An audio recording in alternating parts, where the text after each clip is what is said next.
Este viernes nos acompaña Ernesto Selman. Él es vicepresidente ejecutivo del Centro Regional de Estrategias Económicas Sostenibles, CREES. Gracias por haber aceptado nuestra invitación y ayudarnos un poco a entender lo que está sucediendo en la economía. Que nos interprete el comunicable FMI. Vamos a empezar por, exactamente. Porque los comunicables FMI después hay que interpretarlos. Sí. Yo tenía aquí que a pedirle una lectura entre líneas de la declaración del Fondo Monetario Internacional. Ayúdanos a ver qué hay detrás de... Buenos días, muchas gracias. Bueno, precisamente el martes estaremos publicando desde CREES una interpretación de entre líneas, sí, ya más formalmente. Tiene que dar un avancito. Sí, aquí vamos a ver algo sobre el tema, así que vamos bueno. A ver. Bueno, fíjese que estos organismos internacionales tienen su vocabulario diplomático, muchas veces acomodaticio a las autoridades y con presión. Conozco que el gobernador del Banco Central sabe cómo manejar esos temas y esos internacionales. Y bueno, en este sentido hay uno ve en la superficie un vocabulario donde se inicia diciendo que en los últimos 3 años el crecimiento robusto, pero que en el año 2017 hay una ralentización de la economía y ciertamente las estadísticas oficiales se observa que pasa de un 6 y tanto por ciento del crecimiento a un 4.6, que nos parece optimista ese crecimiento en la medida de que hay estadísticas como el sector de la construcción que tenía un crecimiento nulo durante los primeros 9 meses y luego el último trimestre se publicó que creció en 15%, 15.2% para terminar... De menos pasó al 15%. Al 15%. El mismo sector agropecuario se dice que creció en 5.9% cuando tuvimos diferentes efectos de los fenómenos de la naturaleza, lluvias, tormentas, Irma, María. Hace referencia a eso. Hace referencia de que parte del problema fue estos fenómenos atmosféricos y el sector agropecuario habiendo crecido 10% el año anterior. Es decir, que nos llama eso la atención, pero bueno, se dice que creció en 4.6 la economía y luego empieza a hacer ciertas advertencias y sobre vulnerabilidades que enfrenta la economía dominicana, y en este sentido entonces habla de varios factores. El primer factor que menciona es los precios del petróleo por encima de lo presupuestado, dado que se presupuesta alrededor de $51 por barril y ejecutándose está sobre los $60 ya. El barril de petróleo en las últimas semanas ha estado fluctuando entre 60 y 65 dólares. Llegó a 64 y pico el otro día. Sí, pero ahora en esto bajó un poquitito de los 60, bajó 59 estaba en estos días. Correcto. Esta semana. Así es. Y entonces otro de los factores de los riesgos que asume la economía, habla el Fondo Monetario, es de las presiones internacionales en términos financieros, desde el punto de vista de las tasas de intereses, de que las tasas de intereses de mercado han subido. En Estados Unidos pasaron hace unos 5 meses de alrededor del 2% a un 2.9, casi 3%, es un incremento casi del 50%. Y se espera que, dadas las condiciones monetarias financieras que se crearon luego de la crisis financiera internacional, ahora los bancos centrales continúen apretando la política monetaria, se dice así.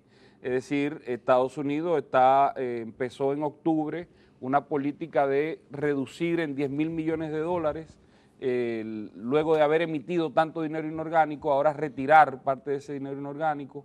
A partir de marzo se espera que se empiece a retirar 20.000 millones mensuales y a partir de octubre de este año unos 50.000 millones mensuales. Y eso implica tasa de interés. Y eso tendencia implica, por lo menos. Sí, aumentar las tasas de interés, y se espera que los propios bancos centrales en el mundo empiecen a incrementar. Bueno, Estados Unidos lleva 3 incrementos el año pasado, se espera 3 para este año y posiblemente 4 directamente.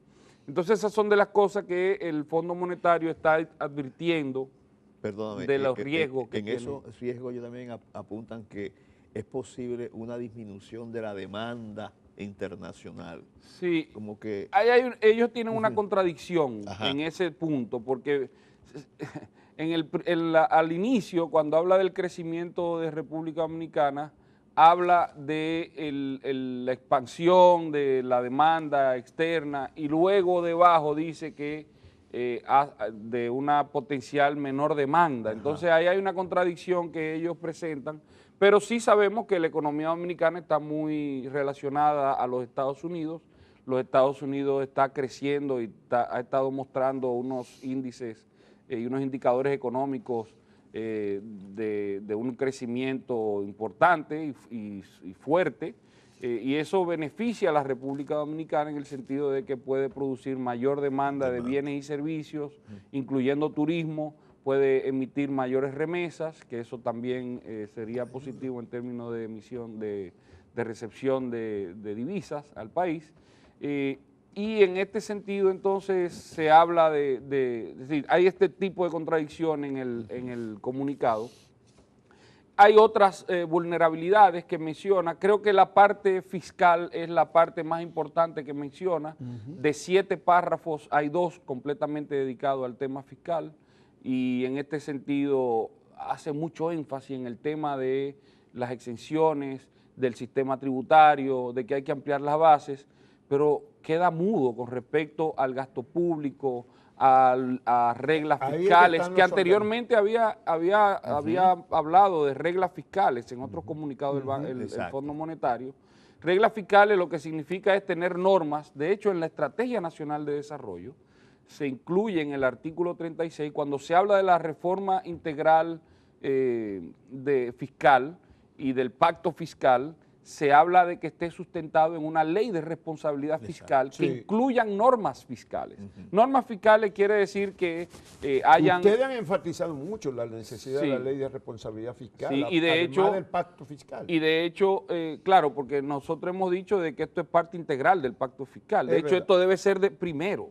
Y nosotros... Bueno, en la ley lo antecede. Sí. Junto con Finjus propusimos y se adoptó y se introdujo a la Cámara de Diputados una ley de responsabilidad y transparencia fiscal que desde octubre del 2013 está discutiéndose. ¿Del 13? Del 13 Ah, pues ya. nada más tiene 4 años. Ustedes tienen que esperar siquiera 6 o 7 años más para que el Congreso llegue a siquiera considerar esa posibilidad. Bueno, la realidad es, don Juan Bolívar, de que esto va a ser una necesidad. Es decir, nosotros estamos tranquilos y convencidos de que llegará, de que el devenir tendrá que llegar, porque vamos a tener que asumir ciertas políticas y ciertas medidas que pongan cierto orden a las finanzas públicas. Bueno, tú coincides con el ministro de Economía, Isidoro Santana, que ayer dijo que en algún momento tendrá que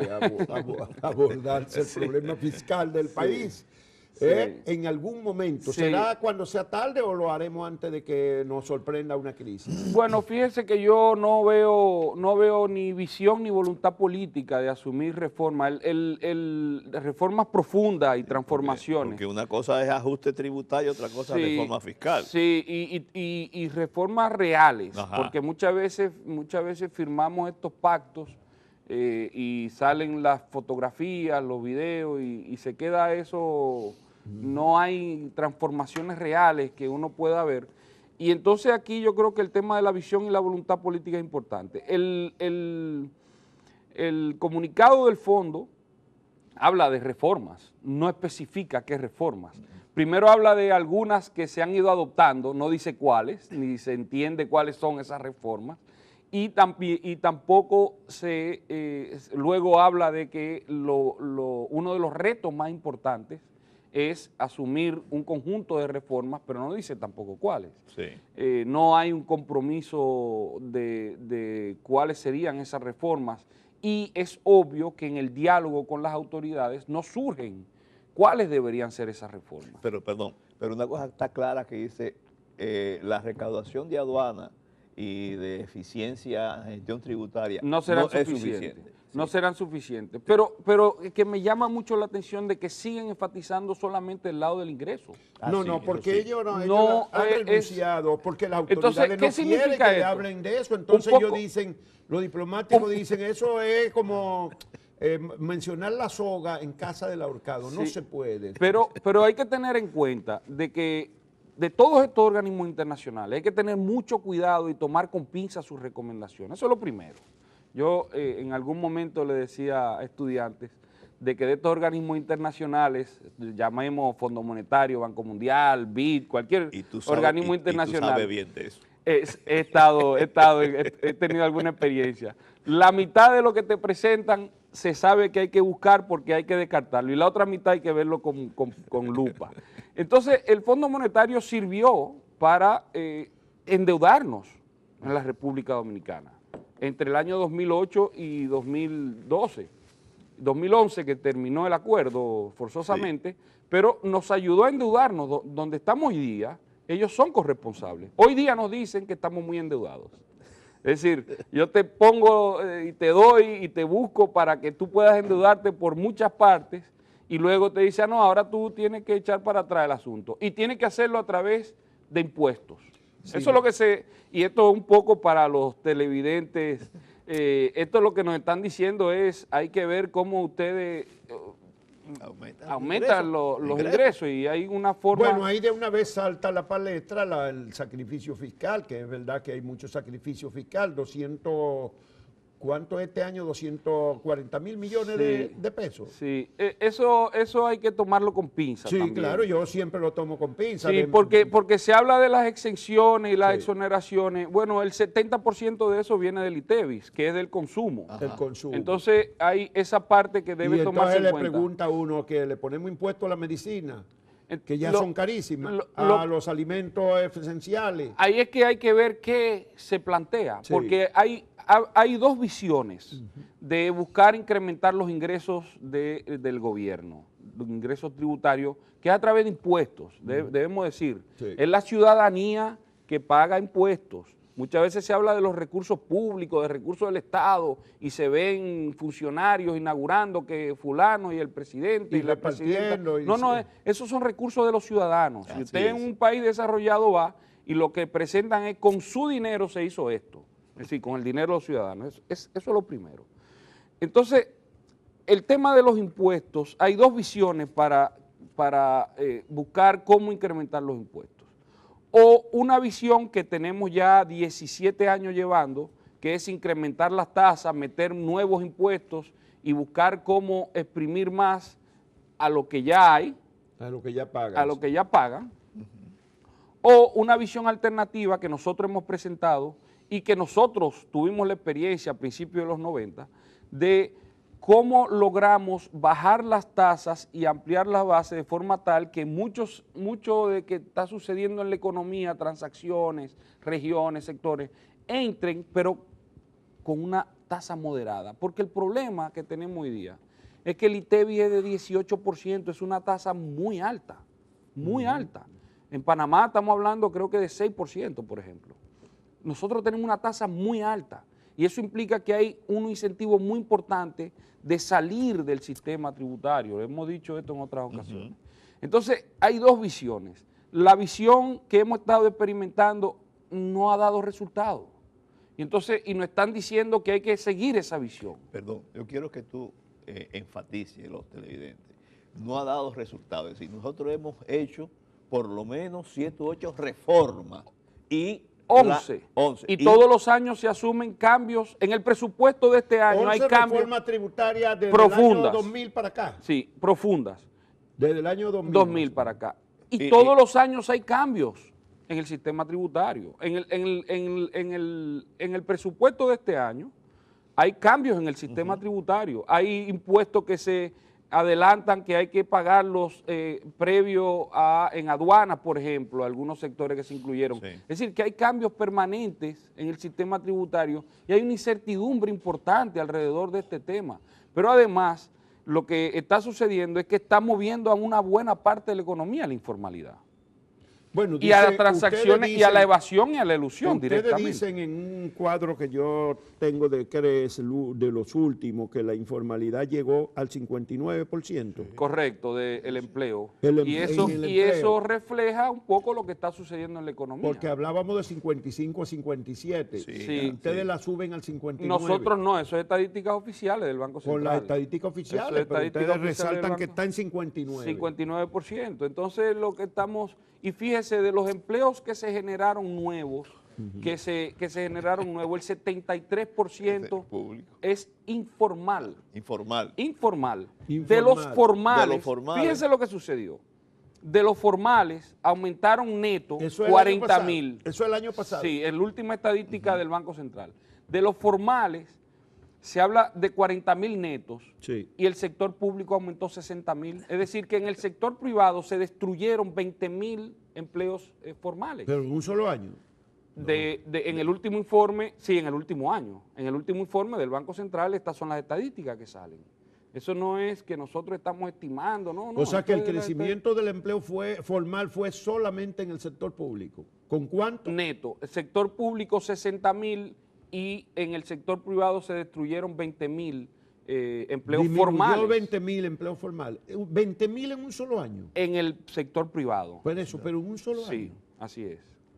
Así es. Eso es escandaloso. Y lo otro es, lo más escandaloso ¿Y es dónde que se metieron? aumenta el 73%, es decir, de lo que aumentó el 73% es informal. Pero ¿dónde metieron 60.000 empleos del Estado nuevo? Ajá. En diferentes niveles de gobierno, no solamente gobierno central, del sector público. Sí, ¿verdad? del sector público. Eso incluye ayuntamientos, sector gobierno Estamos trabajando central, para pagar salarios. para pagar para gastos personales. Sí, mucho de eso. Y entonces, esto es el tema que no vemos reflejado en el comunicado del Fondo Monetario. Entonces, hace unas advertencias, hace unos señalamientos y unas recomendaciones muy light, muy ligeras, sin especificar qué cosas ni cómo revertir este tipo de tendencias que son Pero ¿cómo es posible? fundamentales. ¿Cómo es posible esos números? El empleo... Bueno, esos son números oficiales. Nosotros Bueno, pero el presidente solo lo tomamos dice, como tal. El presidente dice que sacó 1.200.000 de la pobreza y 700.000 de la indigencia. Sí, eso lo vimos esta semana de 1.200.000. Eso llama mucho la atención en este ambiente económico realmente. Lo que sí podemos decir, yo creo que aquí es importante indicar, esos indicadores de pobreza que utilizan estos organismos internacionales, habla de un cierto nivel de ingreso, la indigencia de $1 diario para abajo y la pobreza de $3 para abajo. Y yo sí, pregunto si es verdad que alguien que gana más de $3, vamos a ponerle 4, que son casi 200 pesos, ¿verdad? $4, casi 200 pesos hoy día. Alguien que tenga ingreso de eso 200 es pesos fuera de la pobreza. de 200 pesos al día, ya no es pobre. Principalmente con lo que yo le voy a indicar, principalmente porque en la economía dominicana el tema del costo de la vida, principalmente a partir de los precios de alimentos, ha estado aumentando más rápidamente que los ingresos. Entonces, cuando vemos solamente, de nuevo, un análisis parcial y enfocado solamente de un lado de la ecuación, muchas gracias, y no viendo el otro lado de la ecuación, bien, tiene ingresos por $3 mensuales. Pero, ahora, ¿cuánto puede comprar con eso? Y entonces, esos son los temas que hay que revisar y que nos queda mucho por hacer todavía. Es muy fácil hacer estos anuncios rimbombantes, pero hay que ver la realidad en la calidad de vida de los dominicanos. Ernesto, yo reparé, y quizá esté equivocado, te consulto lo siguiente. El tema de la deuda está tocado como de soslayo. No parece como un gran tema. Y lo segundo es que lo institucional no aparece. Eso es importante.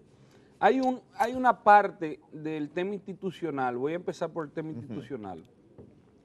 Creo que hay dos señalamientos que debo hacer.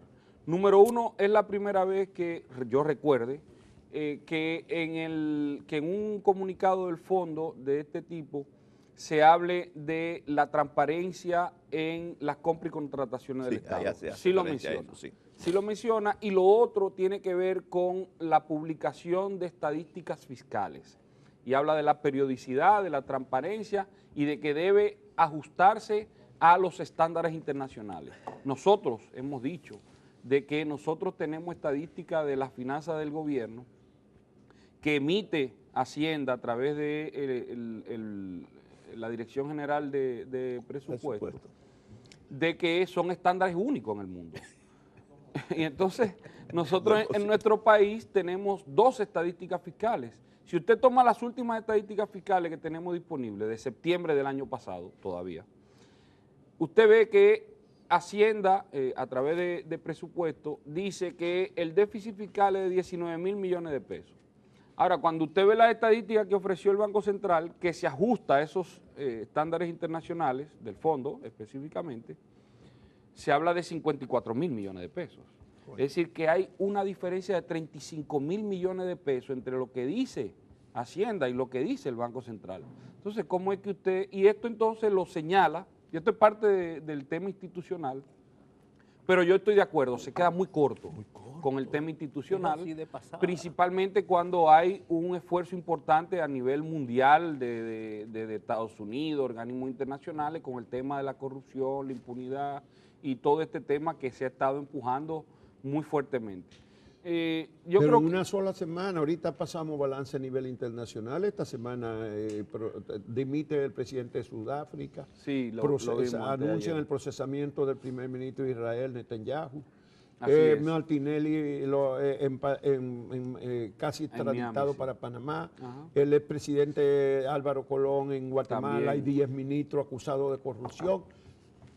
Como que por todas partes hay movida contra la corrupción. Yo creo que ese es el gran tema pendiente de la República Dominicana y no se hace mención directamente. No. Y yo creo que ese es el gran tema, y esta debilidad institucional termina permeando en la actividad económica y en el ambiente económico en que se desenvuelve nuestro país, y por eso muchas veces nos vemos rezagados y no vemos realmente una calidad de vida mayor.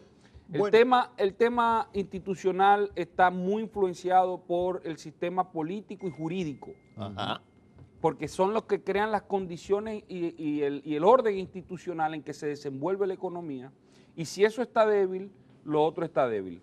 Pero el tema de la deuda, que es lo otro que usted menciona, sí lo menciona. Sí, pero sí lo menciona, en la magnitud que representa ese tema en la economía dominicana. Sí, pero sí lo menciona, y ahí hay que leer entre líneas también, porque hay unas advertencias muy importantes con el tema del costo, de la sostenibilidad.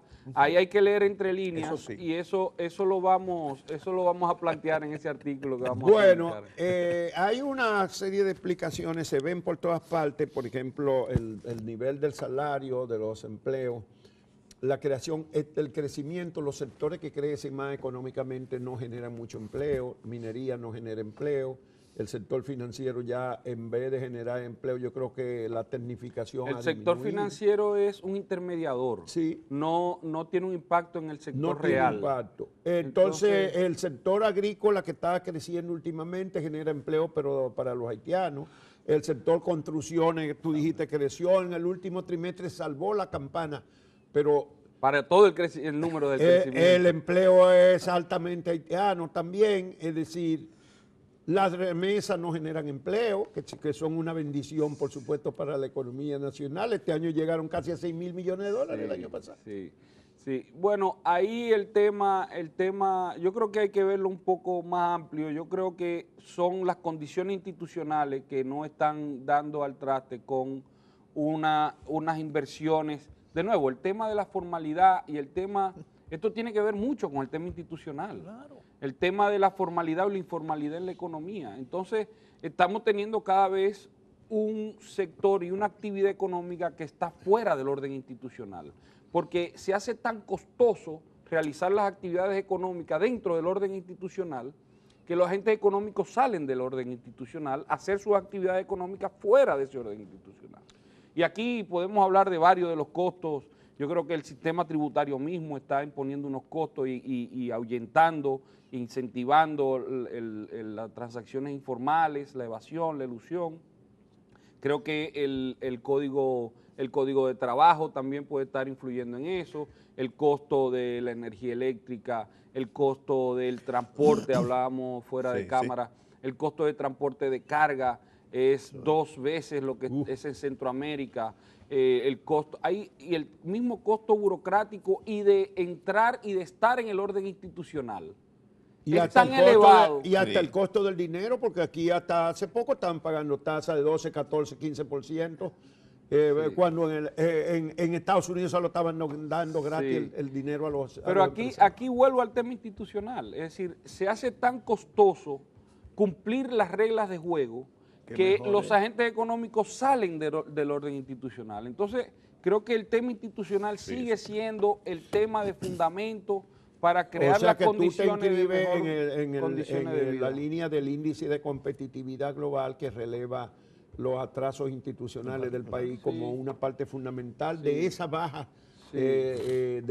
puntuación que tiene el país en ese índice. Pero lo que yo digo es que esos índices están diseñados para los que no conocen los países. Los que conocemos los países conocemos bien cuáles son esos órdenes institucionales, cuáles son esas debilidades. ¿Dónde que están esas debilidades? Entonces no hay que mirar mucho a eso. Los que estamos aquí adentro conocemos Ahora, cuando queremos referirnos a otra economía, a otro país que no conocemos bien, nos sirve de algo. Pero hay una cantidad de vacíos. Se pondera zona franca, se dice, bueno, ese 160.000 empleos, 150 y pico mil empleos. Pero es cierto que el promedio de los salarios en la zona franca anda por 11.000 pesos.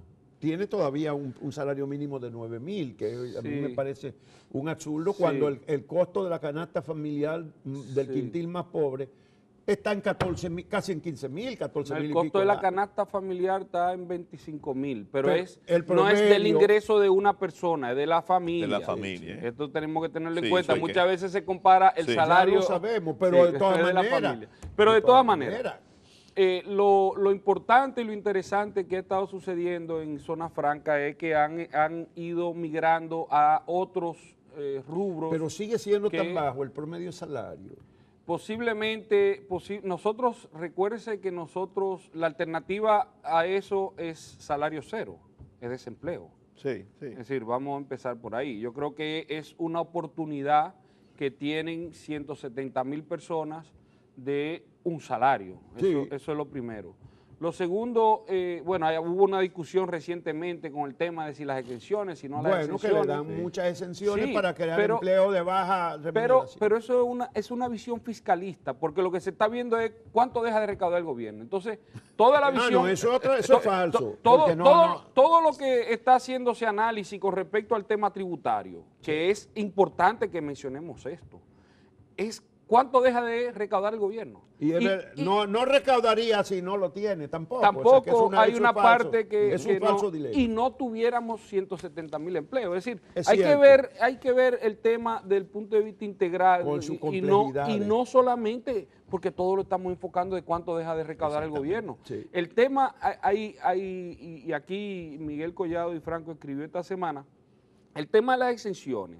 Y nosotros hemos propuesto eliminar, es decir, una serie de exenciones en la economía, no queremos aquí defender eso, pero ese tema no se puede enfocar solamente desde el punto de vista de cuánto dejó de recaudar el gobierno, porque eso tiene otras implicaciones eso es más en términos económicos que solamente de cuánto dejó de recaudar el gobierno. Bueno, muchas gracias a Ernesto Selman, el director ejecutivo, vicepresidente ejecutivo del Centro Regional de Estrategias Económicas Sostenibles, CRES, por haber venido a conversar esta mañana con nosotros. Muchas gracias a ustedes por la invitación.